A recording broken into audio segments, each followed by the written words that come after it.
Ikalawang kabanata. Mga anak, sinusulat ko sa inyo ang mga bagay na ito upang hindi kayo magkasala. Ngunit kung may nagkasala man, may tagapamagitan tayo sa Ama. Siya ay si Hesukristo, ang matuwid. Siya ang ibinigay na handog para sa kapatawaran ng ating mga kasalanan. At hindi lang ng mga kasalanan natin, kundi pati na rin ng kasalanan ng buong mundo. Nakatitiyak tayong kilala natin ang Diyos kung sinusunod natin ang Kanyang mga utos. Ang nagsasabing nakikilala niya ang Diyos, ngunit hindi naman sumusunod sa Kanyang mga utos ay sinungaling at wala sa Kanya ang katotohanan. Ngunit sa sino mang sumusunod sa salita ng Diyos, lubos na natupad sa Kanya ang pag-ibig ng Diyos. At sa ganitong paraan natin malalaman na tayo'y nasa Kanya. Ang sino mang nagsasabing siya ay sa Diyos, dapat siyang mamuhay ng tulad ni Hesukristo. Mga minamahal, hindi bago ang ibinibigay kong utos na magmahalan kayo, kundi dati na. Ang utos na ito ay walang iba kundi ang mensaheng narinig at tinanggap ninyo mula nang sumampalataya kayo. Ngunit masasabi rin natin na ang utos na ito ay bago, dahil lumilipas na ang kadiliman at nagliliwanag na ang tunay na ilaw.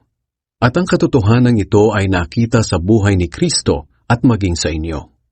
Ang sino mang nagsasabing siya'y nasa liwanag ngunit napupuot naman sa kanyang kapatid ay nasa kadiliman pa rin.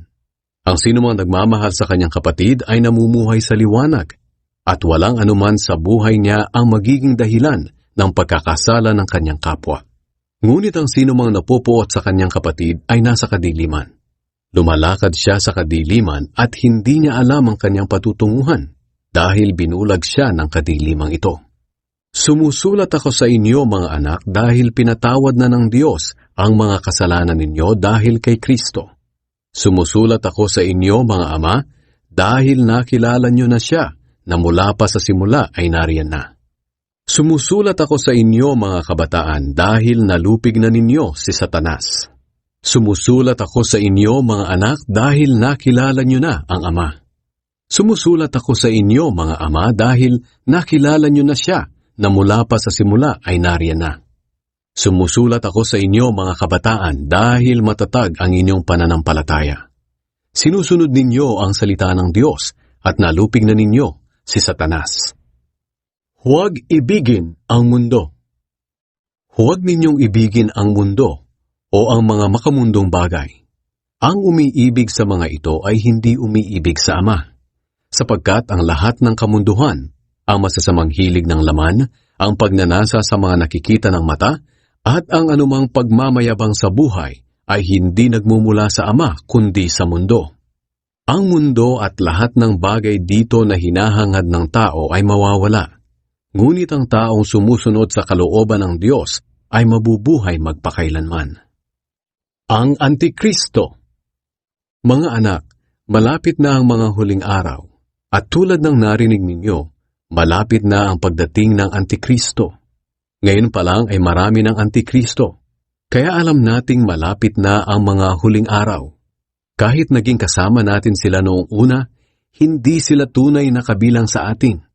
Sapagkat kung tunay na kabilang sila, nanatili sana sila sa atin. Ngunit ang pagtiwalag nila ay nagpapakita na hindi talaga sila kabilang sa atin. Ngunit ipinagkaloob sa inyo ang banal na Espiritu, kaya alam ninyong lahat ang katotohanan. Sumusulat ako sa inyo hindi dahil sa hindi ninyo alam ang katotohanan, kundi dahil sa alam nyo na. At alam din ninyo na walang kasinungalingan na maaaring magmula sa katotohanan. At sino ba ang sinungaling? Ang taong nagsasabing hindi si Jesus ang Kristo. Siya ang Antikristo. Ayaw niyang kilalanin ang Ama at ang Anak. Ang taong hindi kumikilala sa Anak, hindi sumasa kanya ang Ama. Ngunit ang taong kumikilala sa Anak, sumasa kanya ang Ama. Huwag ninyong kalimutan ang mga natutunan ninyo mula pa noong una, upang patuloy kayong mamuhay ng may pagkakaisa sa Anak at sa Ama. Sa ganoon, mapapasa inyo ang ipinangako ni Kristo, ang buhay na walang hanggan. Isinusulat ko sa inyo ang tungkol sa mga taong nanlilin lang sa inyo. Kung tungkol naman sa inyo, ang banal na Espiritu na tinanggap ninyo kay Kristo ay nananatili sa inyo. kaya hindi na kailangang turuan pa kayo ng iba. Sapagkat ang banal na Espiritu ang magtuturo sa inyo sa lahat ng bagay, at ang mga itinuturo niya ay katotohanan at hindi kasinungalingan. At gaya ng itinuro niya sa inyo, manatili kayo kay Kristo. Kaya nga mga anak, manatili kayo sa Kanya, upang magkaroon tayo ng kapanatagan sa Kanyang pagbabalik, at hindi tayo mapahiya pagdating ng araw na yon. Alam ninyo na si Kristo ay matuwid, kaya makasisiguro kayo na ang lahat ng taong gumagawa ng matuwid ay mga anak ng Diyos.